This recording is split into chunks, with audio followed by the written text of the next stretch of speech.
एक मोल तीन तरीके से बताया जा सकता है। सबसे पहले बात करें अपने द्रव्यमान के रूप में। द्रव्यमान के रूप में बताना हो आपको मोल, या फिर दूसरा बताया जा सकता है कि संख्या के रूप में मोल, संख्या के रूप में, या फिर तीसरा बताया जा सकता है आयतन के रूप में मोल।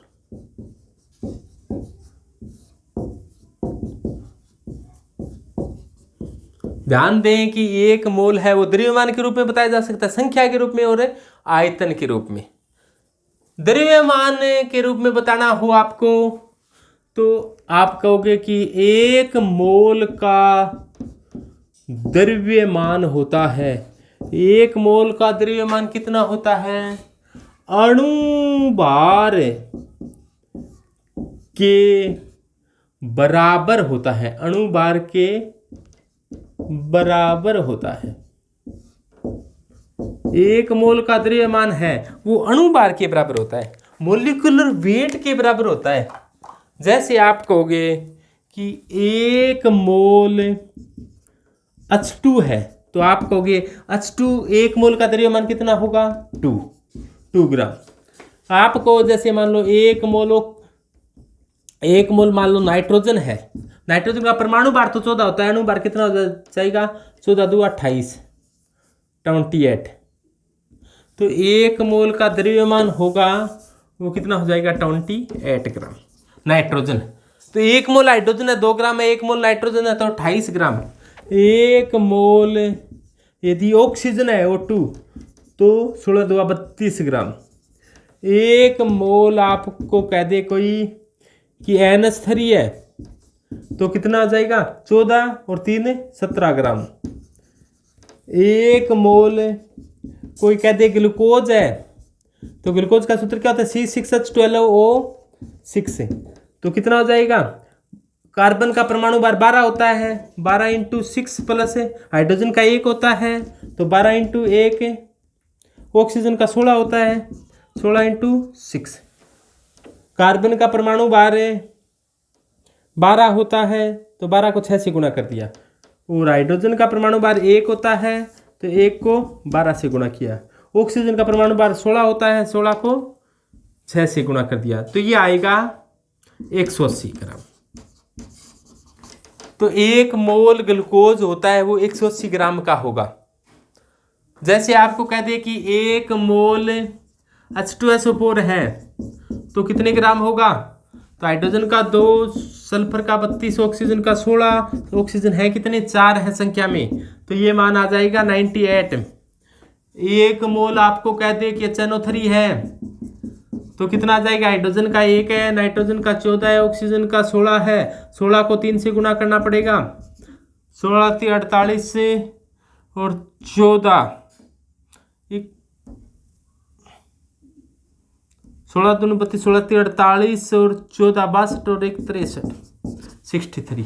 जैसे आपको कह दे एक मोल चीनी है C12H22O11, तो इसका ज्ञात करोगे तो 12 को 12 से, 22 को 1 से और 16 को 11 से, तो ये आएगा 342 ग्राम।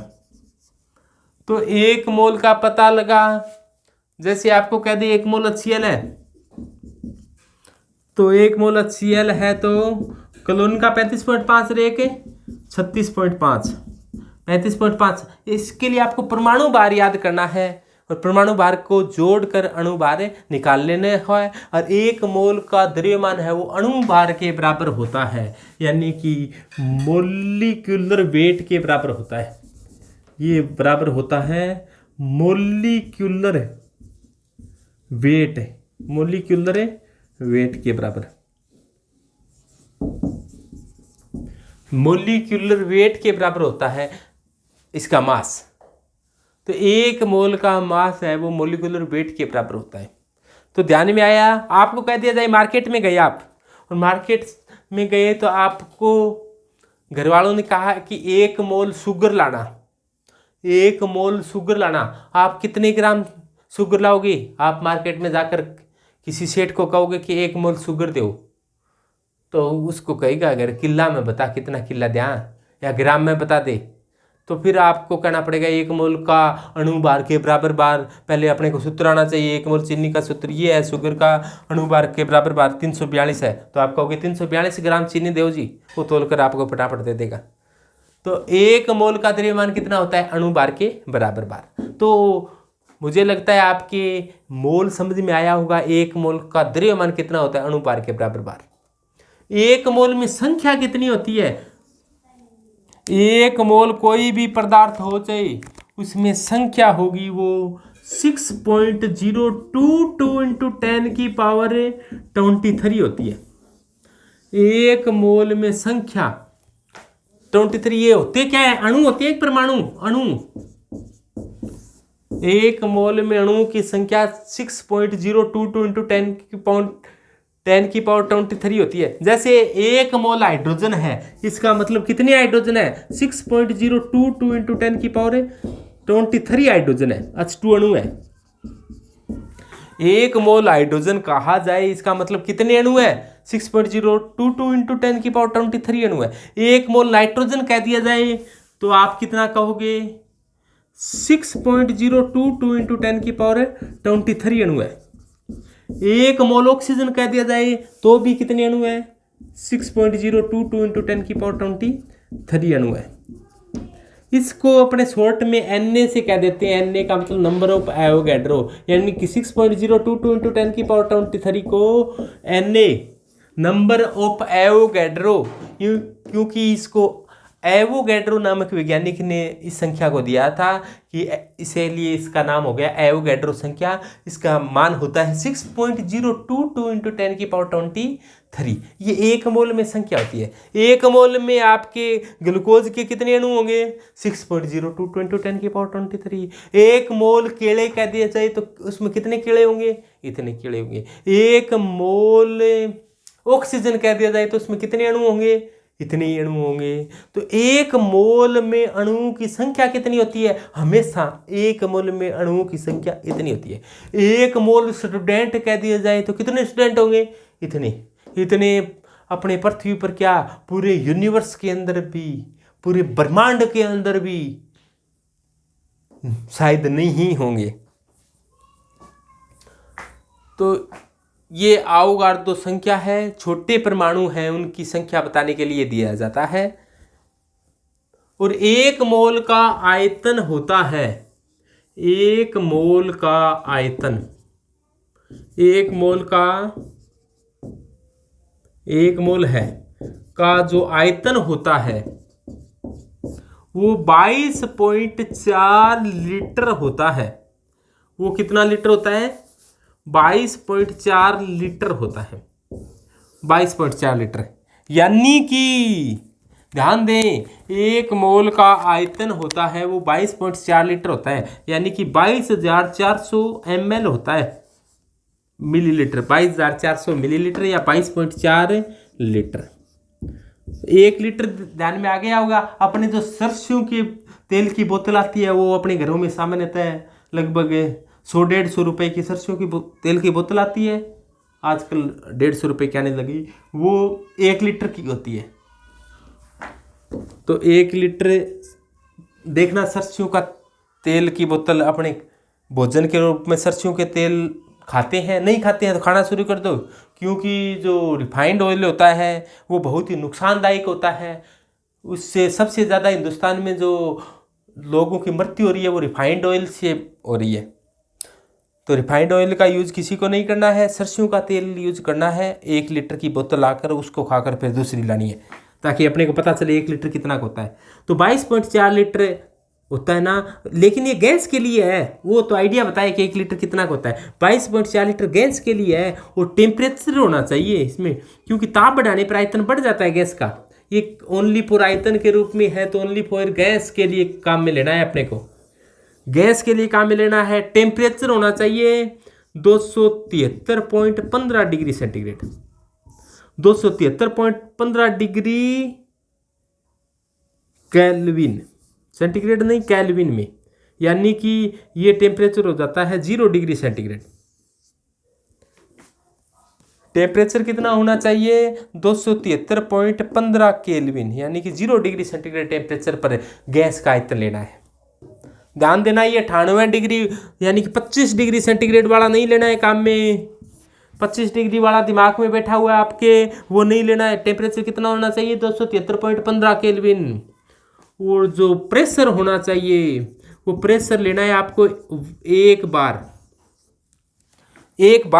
प्रेशर का मात्रक है, और एक बार होता है, बार वो बार नहीं है वंस अपॉन ए टाइम, एक बार की बात है, वो बार नहीं है, ये बार प्रेशर का मात्रक होता है। इसमें होता है 10⁵ पास्कल। पास्कल एक दाब का ऐसा ही मात्रक होता है। तो ताप और दाब का स्पेशल ध्यान देना है कि ताप होना चाहिए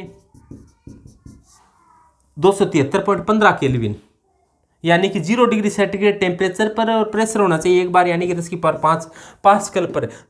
यदि किसी गैस का आयतन 22.4 लीटर है, इसका मतलब वो 1 मोल होगी, और 1 मोल का द्रव्यमान वो ये पूरा फिट बैठता है। 1 मोल के अंदर अणुओं की संख्या पूछ ली जाए तो 6.022 × 10⁻23। 1 मोल का आयतन 22.4 लीटर। लेकिन आयतन लेते समय आप ताप और दाब को जरूर बताना कि ताप होना चाहिए 273.15 केल्विन, यानी कि 0 डिग्री सेंटीग्रेड। दाब होना चाहिए एक बार। संख्या के रूप में बतानी हो तो 6.022 × 10⁻23, और द्रव्यमान के रूप में बतानी है तो अणु भार के बराबर भार में 1 मोल होता है। अणु भार के बराबर भार में 1 मोल होता है। तो अब आप एक क्वेश्चन कर दिखाएंगे। ये एक छोटा सा क्वेश्चन है कि ये गुड़िया कह रही है कि मेरे पास 5 मोल ऑक्सीजन है, तो बताओ कि मेरे पास कितने ग्राम ऑक्सीजन है। तो ये आपस में कन्वर्ट करना आना चाहिए। आप ऐसे बताओगे कि 1 मोल ऑक्सीजन का द्रव्यमान होता है, 1 मोल का ऑक्सीजन का द्रव्यमान होता है अणुभार के बराबर। और अणुभार कितना होता है ऑक्सीजन का 32। 1 मोल का 32 है। अपने पास कितने मोल हैं 5 मोल ऑक्सीजन है। तो 1 मोल का 32 है, 2 का कितना होगा 2 से गुणा कर देंगे, 5 का कितना होगा 5 से गुणा कर देंगे। तो 5 मोल O2 का द्रव्यमान होगा। तो 32 को 5 से गुणा करो, और तो ये आ जाएगा 160 ग्राम, यानी कि 160 ग्राम में ऑक्सीजन है। तो अब लगते आप ये भी बताना है कि कितने लीटर ऑक्सीजन है, कितने ग्राम व कितने लीटर ऑक्सीजन है, ये भी बताओ कि कितने लीटर ऑक्सीजन लेकर बैठी है। कि जो 1 मोल गैस का आयतन होता है वो 273.15 केल्विन में, एक बार दाब पर 22.4 लीटर होता है। तो जितने भी लीटर का निकालना हो तो उतने लीटर का आप निकाल सकते हो। तो ये छोटा सा क्वेश्चन था कि ये गुड़िया कह रही थी कि मेरे पास 5 मोल ऑक्सीजन है, तो बताओ कितने ग्राम ऑक्सीजन है व कितने लीटर ऑक्सीजन है। तो आपने तुरंत बता दिया कि 1 मोल का जो द्रव्यमान होता है वो अणुभार के बराबर होता है। तो 32 ग्राम 5 मोल का निकालना था, तो आपने ऐसे कर दिया था 32 × 5 ग्राम। और 1 मोल का जो आयतन होता है 22.4 लीटर, तो 5 मोल का कितना